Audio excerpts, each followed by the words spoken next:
Hello, and welcome to part 2 of the agency essay approach. In this approach, I will be discussing the liability of the principal and agency relationship when the agent commits a tort. Please take a moment and copy what's on the whiteboard, and I will be back in a few to go over it.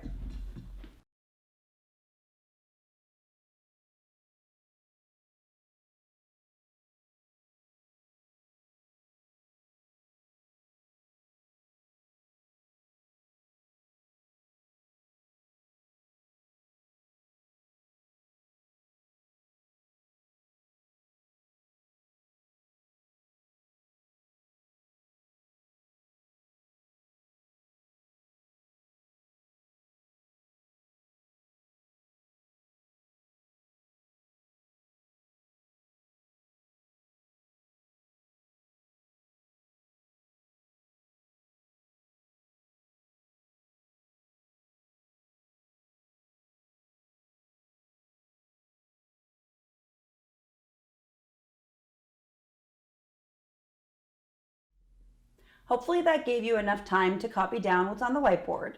If you need a few more minutes, please rewind, press pause, and copy, and then come back to where I begin right now.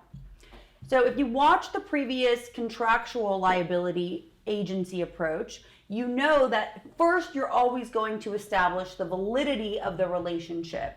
So in a tort context, you will do the same. You will start with the validity of the agent and principal's relationship, considering the statute of frauds first again, and then assent, benefit, and control. Please reference the previous approach as I go through the rules for each one. So again, establish full IRAC, assent, benefit, and control. Now in this scenario, you have noticed that the agent in this relationship has committed a tort or a series of torts, and therefore you go into the next step, right into the next step. Principal liability for an agent's tort. So there's two main considerations here. The first one is there must be a principal and agent relationship, and two, the tort had to have been committed within the scope of that relationship. Let's take a look at your approach. Generally, a principal will be vicariously liable for the torts committed by an agent. There must be one, a principal-agent relationship, and two, the tort must have been committed within the scope of that relationship. One, principal-agent relationship. You have already established this above in the validity section. So just regurgitate here that all elements for a valid agency have been established per the above analysis. Don't spend a lot of time here. So just quickly establish the principal and agent relationship. Next, and this is where you really want to spend the bulk of your time here. This is where you're going to get the bulk of your points, analysis points, and issue spotting points. The tort must have been committed within the scope of that employment relationship. The scope of the relationship is determined by whether the agent's actions were one that they were hired to perform, and if the tort occurred during a frolic or a detour. So I want you to go into all of the issues right now. First, establish whether or not this was the normal conduct within the principal-agency relationship. Is this what the agent was set out to do within the terms of their work? Normal conduct.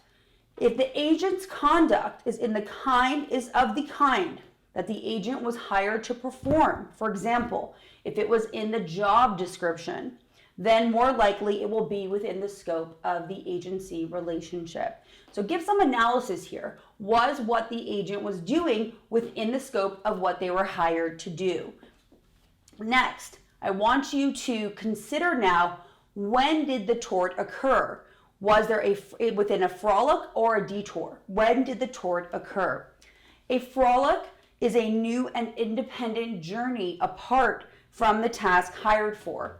If the agent is on a frolic, this is important, then the principal is not vicariously liable. There's no vicarious liability if the agent was on a frolic. Now, so you want to analyze that. Next, a detour is a mere departure from an assigned task. If the agent is on a detour in your facts, the agent is within the scope of the agency relationship, and therefore there will be vicarious liability. So really go into frolic versus detour, establish which one you have for the agent and analyze it, and then don't forget to conclude whether or not, based on what you have, there was vicarious liability to the principal. Very important step. So you're going to analyze that, you're going to conclude on the liability, and that may be where you end. That may be where you establish your answer to the call of the question as to whether or not the principal can be on the hook for the agent's tort. Now, there is a sub-issue here that you'll only go into if it is at issue, and that is if you see an independent contractor problem. And what you're looking for are facts where the agent is not really being supervised. It's more of a gig or a short-term project. You want to look for language like contracted to. So the principal contracted the agent to perform maybe a minuscule task on their property. So it's not a full-blown employment relationship. In that scenario, you must establish the independent contractor rules. So let's go into them. Right here, I made a subheading, again, only if at issue. An independent contractor is one who is entrusted to undertake a specific project, but who is left free to do the assigned work and to choose the method for accomplishing it. Since it is impossible for the principal to control the independent contractor's performance, vicarious liability clearly will not apply for the torts of independent contractors. So there are the general rule you'll start with.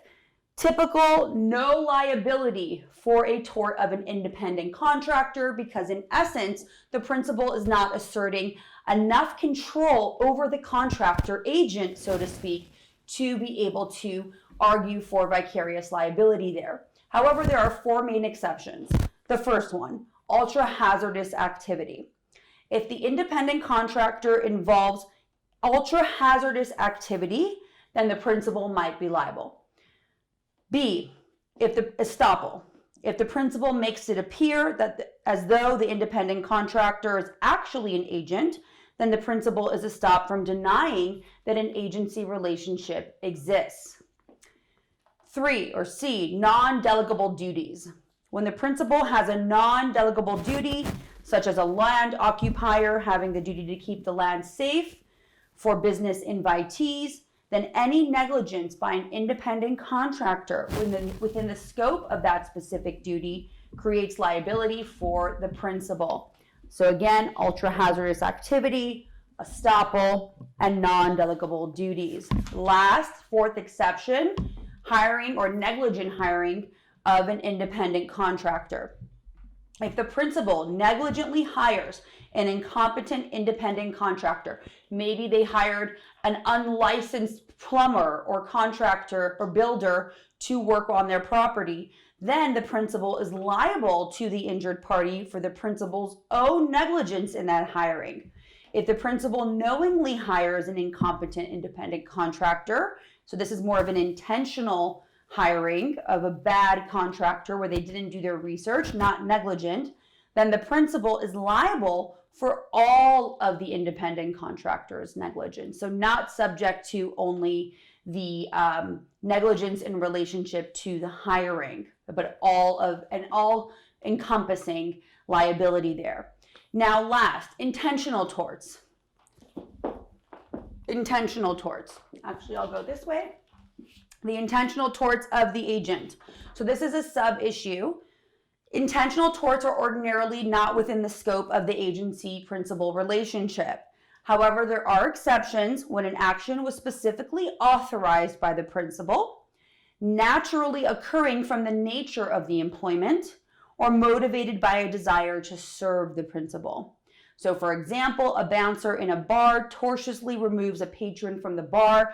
Maybe there are facts that the owner or the boss of the bouncer tells them, for anyone trying to come in, be aggressive with them, push them. Well, now you're telling them to maybe commit a battery. So that could definitely be an exception to the general rule that intentional torts will not create a liability scenario. So let's go over this one more time before I get into just some last sub-issues that could come up. We start, whether it's contractual in nature, the agent's actions, or tortious in nature, we always start with the validity of the agreement. We have to establish that to create a liability scenario.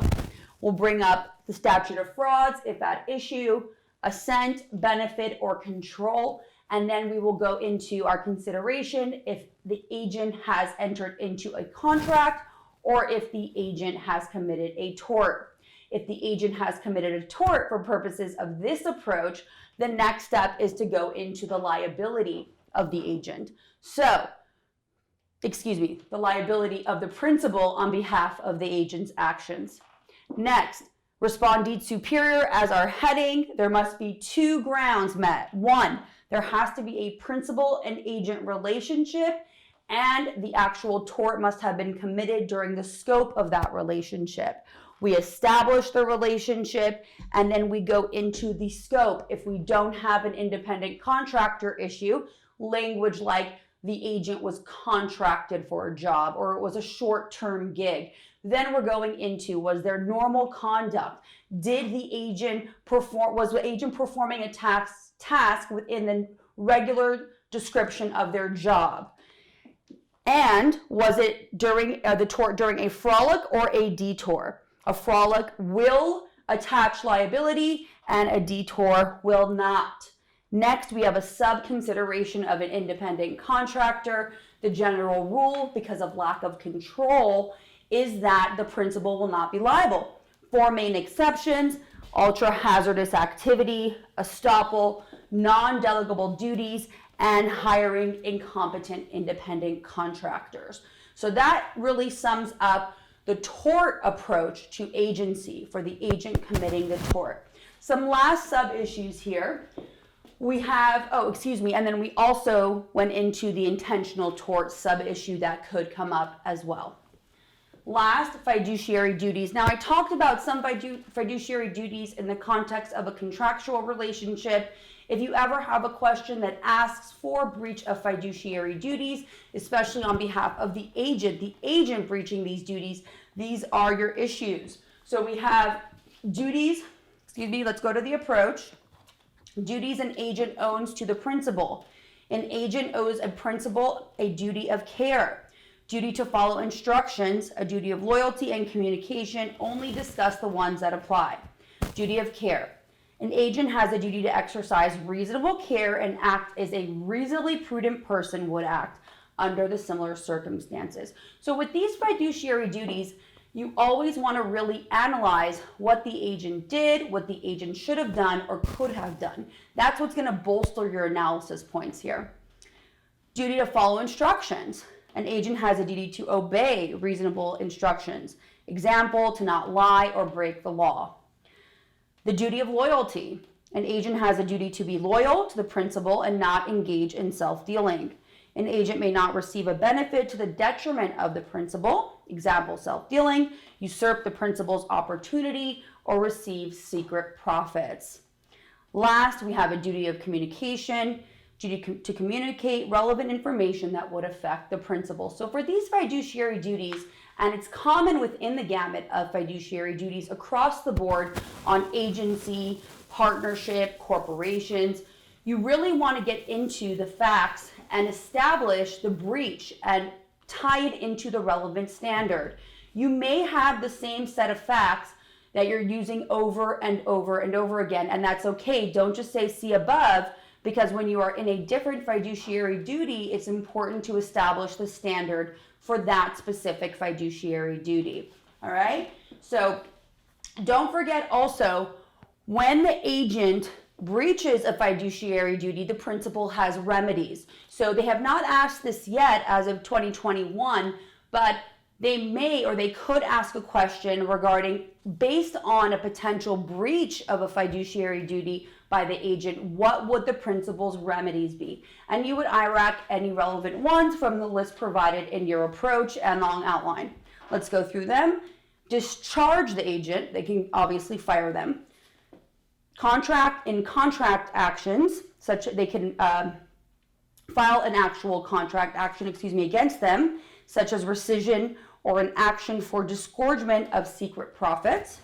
They can file a tort action against them, equitable actions for accounting, seek indemnity for liability to third parties by the agent's wrongful actions beyond the agency's scope, and last, withhold compensation for intentional torts or intentional breaches of fiduciary duties. Those are the main principal remedies. Again, that has not been tested since 2021. Right now we're in 2021, but maybe it would come up, so I put it into the approach just in case. Okay, that wraps up your agency torts liability approach. Please go through it, do your practice. This has been tested. It does come up. It can cross over with partnership.